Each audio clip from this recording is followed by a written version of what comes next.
Hi friends, welcome to my channel. I am Sonique and today I'm unboxing the Artist Decoded Tarot, which is very interesting. I love this art. So let's have a little look at this one. This is the sides. Okay, Sodini and Yoshino RP Studio. I'm intrigued by this deck. It's got a flip magnetic box. Opens like this. It's gold on the inside. Here's the guidebook. Now I've not looked at this deck at all. It's a box within a box. And this is the guidebook, which is 175 pages. Oh, it is pretty. I like a pretty deck. It feels like oil painting, like it's raised, textured. Look at this, it's beautiful. It's a bit windy outside, so if you can hear that, I apologise. Weather being what it is. So Philadelphia RP Studios. So this is 2024 and there's some dedications here. The contents page. We have an artist statement, a foreword by Mitch Hurwitz. Introduction, how to use the cards, a brief overview of key symbols. And then we're into the cards themselves. So yeah, major arcana, the wands, the cups, the swords and the pentacles. So quite useful. They've actually got page numbers for every card. Let's have a read of the artist's statement, shall we? It says, I used to have a recurring dream where I would wake up in a void. Oh, crawling on my hands and knees, I searched for anything familiar. My screams were met only by their own echoes. Most nights I searched endlessly without resolution. Then, one night, my hands found a doorknob.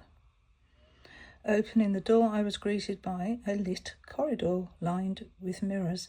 I saw many versions of myself, the potential, the unrealised, and the future me. It was then that a child approached, and as he drew closer, I recognised him as my younger self, and I wrapped my arms around him just before waking up. Oh, this is beautiful. Rooted in Greek mythology, the demon is thought of as a supernatural being or a guiding voice.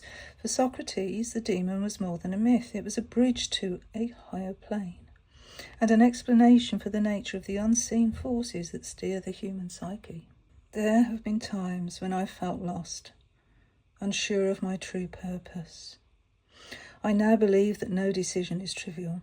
Each one can either lead us toward harmony with our inner demon or contribute to inner conflict. In 2015, I was experiencing profound tension in my personal and professional life. It was during this period of existential questioning that the Artist Decoded podcast was born. The process of interviewing and connecting with peers brought a sense of solidarity. Building Artist Decoded has taught me that solitude cannot nurture growth the way genuine human connections can, drawing us closer to a sense of wholeness. I didn't know about this podcast. And it goes on, so I'm not going to read all of it. So then the foreword. This is a deck that the Romantics would have loved. And we're talking about Greek mysteries. Oh, this is really interesting. An interviewer. An introduction. There's a lot here. In Bernard Shaw's St. Joan, Joan of Arc famously replies to Robert, Joan of Arc, I hear voices telling me what to do. They come from God. Robert, they come from your imagination. Joan of Arc, of course. That is how the messages of God come to us. So how to use the cards. And these are the symbols. Oh, we have the Tree of Life. Lovely. Keter, Vina, all of them, yeah, all the way down to Malkutan Kingdom. So if you're interested in Jews mysticism, there we go. And we have the four worlds as well, the Tetragrammaton, cherubic aspect. Oh, we've got everything here. The lion, the eagle, the face, and the ox, which are around two of the cards. The zodiac signs, the planets, the elements. Such a lot of information there. So resourceful. Major arcana. So we have a little image of the card. We have the symbols, the meaning of the card, upright, reversed, and then imagine. Oh, okay. So that's the majors. What do we have with the minors? Exactly the same. I love it when we get exactly the same amount of text for the minors as we do for the majors, and they don't skip over them. I just find it useful to find the artist's perspective on the deck. So this is interesting as well. We've got characters here from films to illustrate the meaning of the card. That's cool. This is going to be a beautiful deck, I think. So yeah, like I said, there's a box within a box. I'm not a fan of that, actually. Let's get it out if I can. There we go. That's the inside of the box. Beautiful colours. This is the back of the box. Isn't that beautiful? Wow. I wonder what medium was used. So they are shrink wrapped. This is the inside of the inner box. A little bit bent there. Okay, so these are the backs. So reversible, fully reversible. They feel quite thick and cardboardy. We have a spring back, so that's nice. We've got a little border around the outside, nothing too horrendous. So let's just go through the cards. It's got the form. It's quite busy, isn't it? So I think this is a deck that's going to need some time and study and reflection. I mean, I know it's probably not meant to be, but I just feel like I can see a horse there. It's amazing what we see ourselves, isn't it? It might possibly not have been in the artist's vision. Magician. Yeah, it's definitely different. We do have all these symbols for the suits here. We don't seem to be able to see any faces so far. Okay, High Priestess. The Empress. No, I'm not seeing any faces. So there's no expressions to go by here. They're just truly wonderful works of art. The Emperor.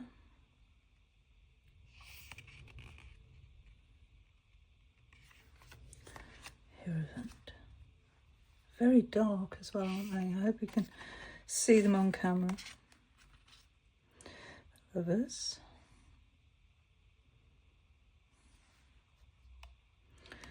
I don't quite know what to say, actually. They are beautiful. I think there might be a little bit of a challenge. If you're new to tarot, you're going to absolutely need the guidebook.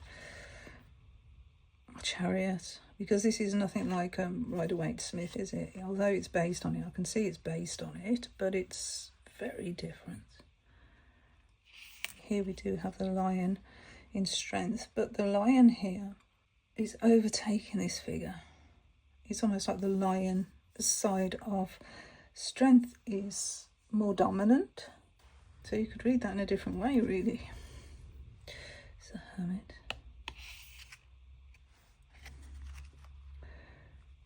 The Wheel of Fortune. All the cards on the outside.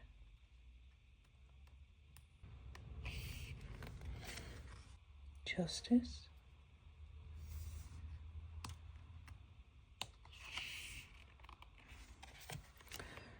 Hanged Man. The face is there. Actually, you can sort of see a profile. Or is it? That's really strange. I can see like a face in profile there. But this is the Hanged Man, so presumably this is the head. Yeah, this deck's going to take some study, I think. All these symbols of death. Temperance, which is the picture on the front of the guidebook.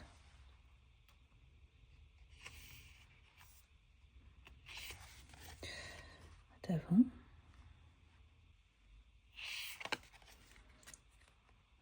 The Tower. It looks like people are just standing around watching this tower burn. Star. That's the clearest image I've seen so far.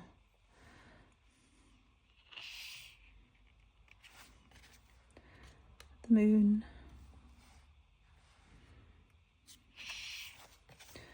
Oh, the sun. It's pretty. I bet these paintings full size are amazing. Judgment. And the world. I mean, it's really difficult to see this animal here. I don't know what it's looking like through the camera, but it really is difficult here. Look at this beautiful eagle there. Even difficult to see the man. Okay, so look at the minor arcana. We're starting with the wands. Ace. It says 1 there. 2 of wands. And the 3. Oh, that's a clearer one. That's much clearer. 4. 5. Protesting.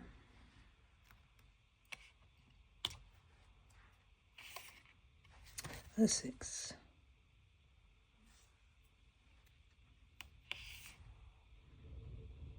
Seems to be more than one horse there. 7. Definite barrier. 8.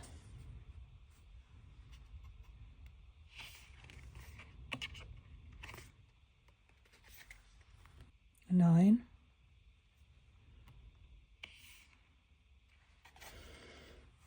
And the 10.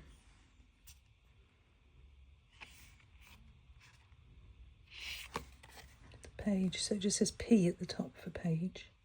So we've kept sort of the pyramid iconography there. And in the night. Strange legs on this horse. The Queen. Oh, we do have a sunflower and we do have a cat. And the King, and we do have a salamander. Okay, cups.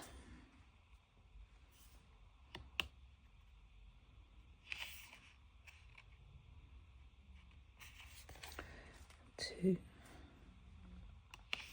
Having a quiet moment with a cuppa. 3. That's pretty. They're all pretty. 4. Almost silhouettes, aren't they, these? And the 5. 6.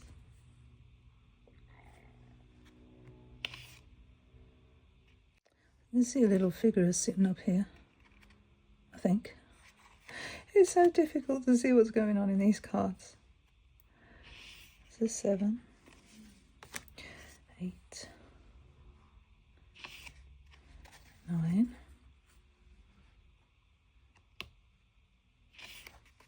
And the 10. Isn't it strange? This splash of red here really draws the attention. And yes, I don't know what that splash of red is meant to represent. Page. Looking for a fish. And I think this is the fish. Coming out the back of the page's head, I think. The Knight. Queen. And the King.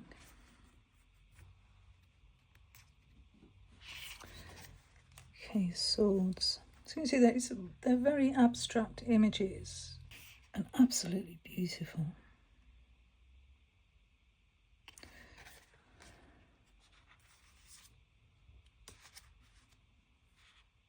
Gosh, almost looks like there's blood on this sword. The Three of Swords.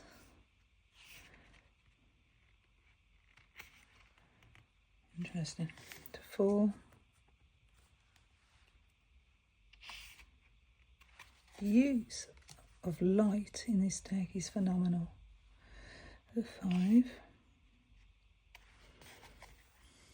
6.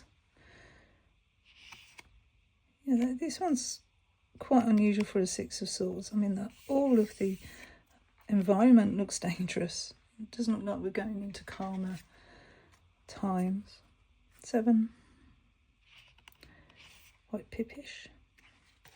8. 9.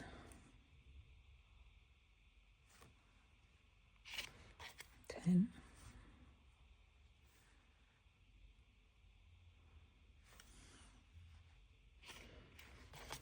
Page.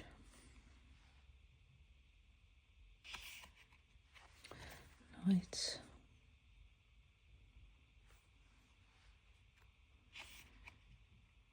Queen. Still up in the clouds, and we've still got this little bird here. And the King. Butterfly. Pentacles, so we have the Ace. 2. 3.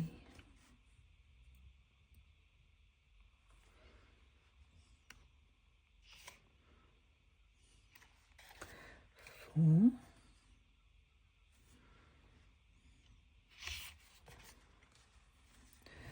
5.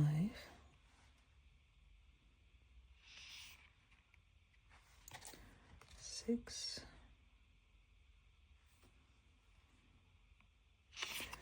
7.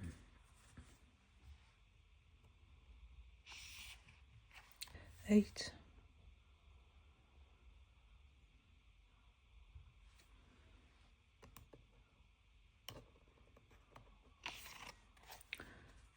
9.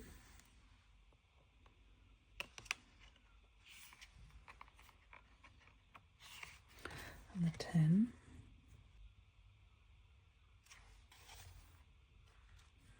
Page.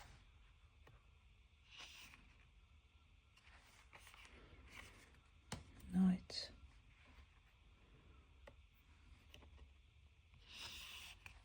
Queen.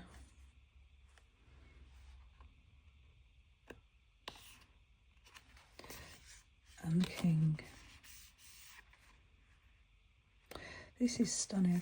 It's an absolutely mesmerising, stunning deck. But difficult, I would say. And if you are not au fait with the Rider-Waite-Smith system, you might not be able to work with this deck. But maybe the book will help. Shall we see? Okay, let's take a major. So I'm going to take Judgment. Let's take a minor. Oh, Ace of Swords. And then we'll take a court card.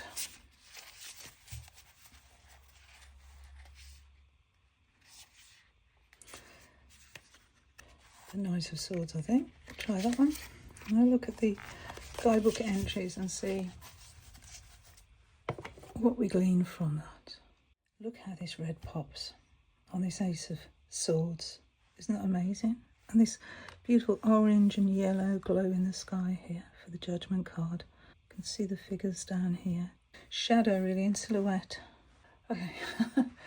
These images are like looking at an art gallery. They are so beautiful. Okay, we'll start with Judgment. I'm quite taking my breath away actually. Okay, for Judgment it has the helpful critic. So here we've got these little symbols to tell us what's what. So I'm not sure what that one means there. This one is the central sphere on the Tree of Life. So this is Tiferet. This is a fire sign, and this is the planet Pluto.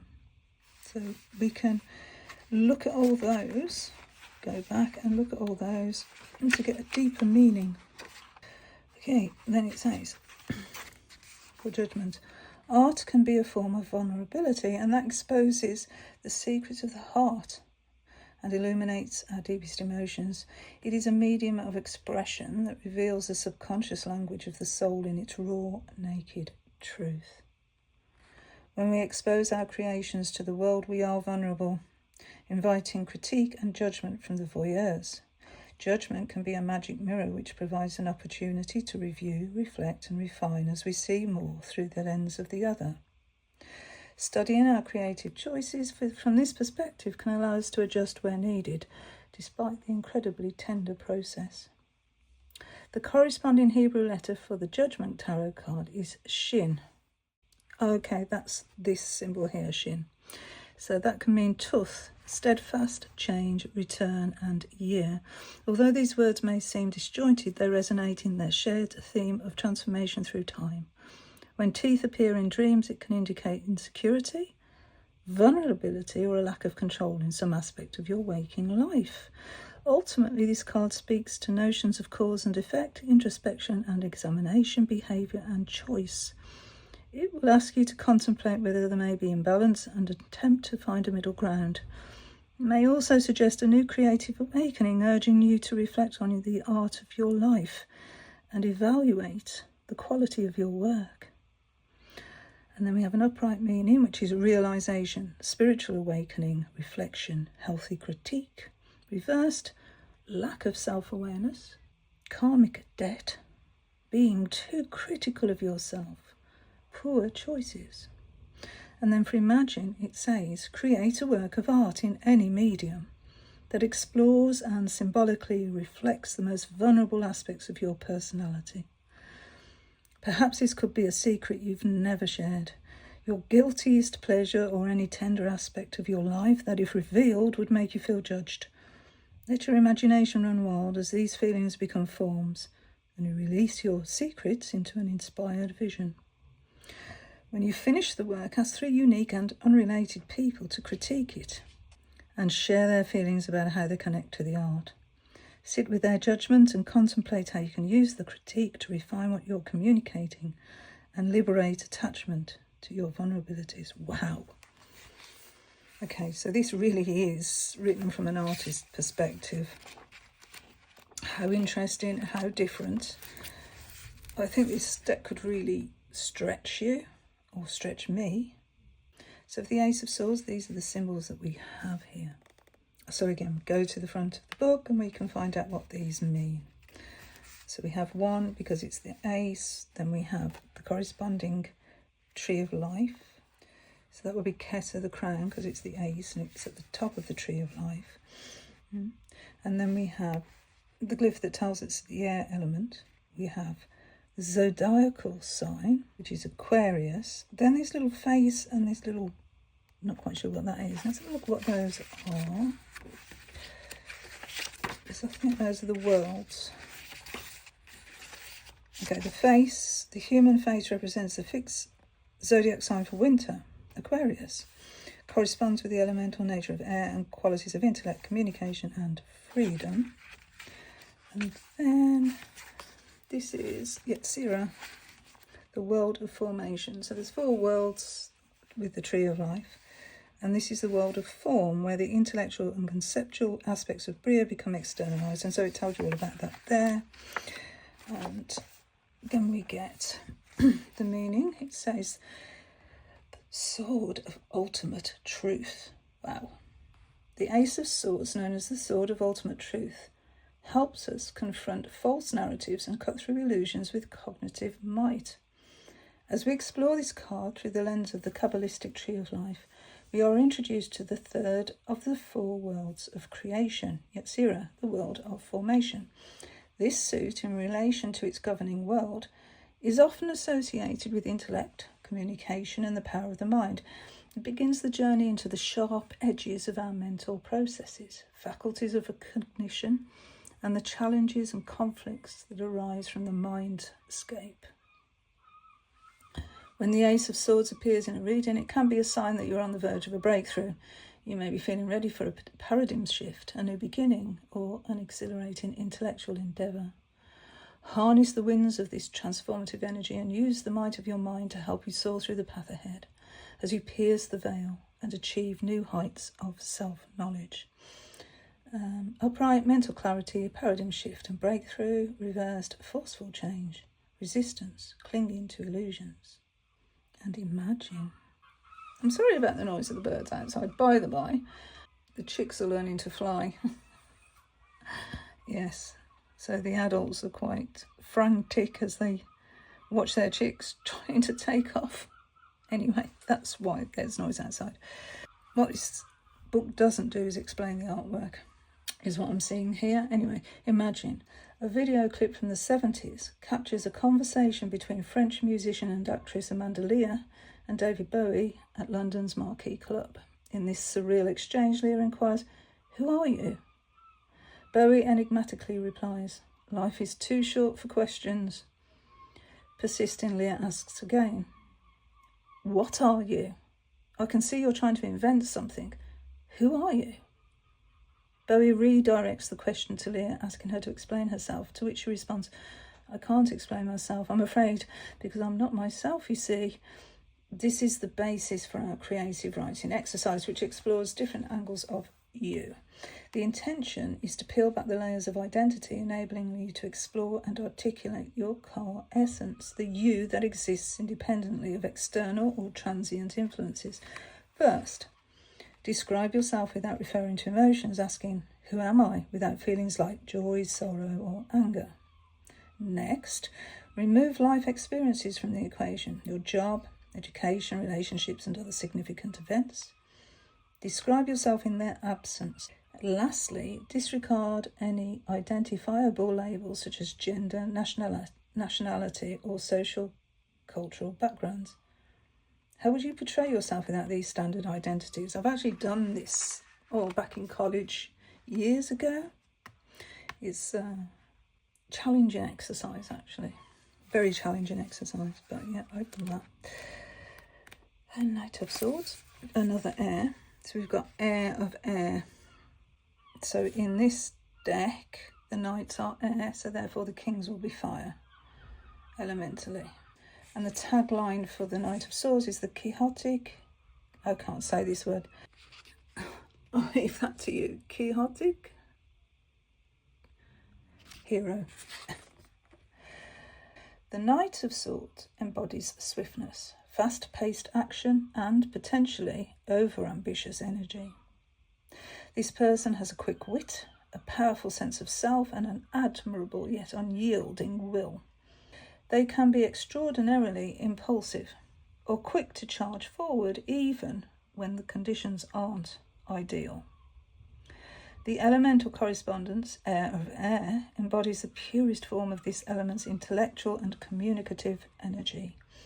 It speaks to qualities of intellectual sharpness, eloquence, and thoughtfulness. However, the shadow side of this combination can highlight confrontational, argumentative, or anxious behaviour. If this card has appeared in your reading, it can indicate a need to act and charge forward, but first you should calculate the risks and think things through. The Knight of Swords asks us to balance impulsiveness with thoughtful action as we contemplate the wise words of Alfred Korzybski. The map is not the territory. This reminds us that our subjective perception and understanding, which is the map, can never accurately represent ultimate reality, which is the territory. With this in mind, wind down and take inventory of your perceptions to generate new power through perspective. This will enable you to breeze through any unexpected challenges on the path ahead as you navigate the map from a mind that is fluent in multiple vantage points. Upright. Bravery, action, determined. Determination, quixotic. Reversed, rashness, impulsiveness, recklessness, and projection. And then we have imagine. Miguel de Cervantes' beloved 16th century novel Don Quixote tells the story of a man named Alonso Quijano, who becomes so enamoured with the romantic tales of knights and chivalry that he decides to become a knight himself. Taking on the name Don Quixote, this knight-errant sets out on a series of adventures with his loyal squire, Sancho Panza. However, his actions are often misguided and absurd, as he mistakes windmills for giants and inns for castles. Quixote embodies the whimsical aspects of the Knight of Swords archetype, highlighting themes of impulsiveness and perception. In this exercise, use ink blots to explore these themes. Create blots by dropping ink on or paint on paper and folding it.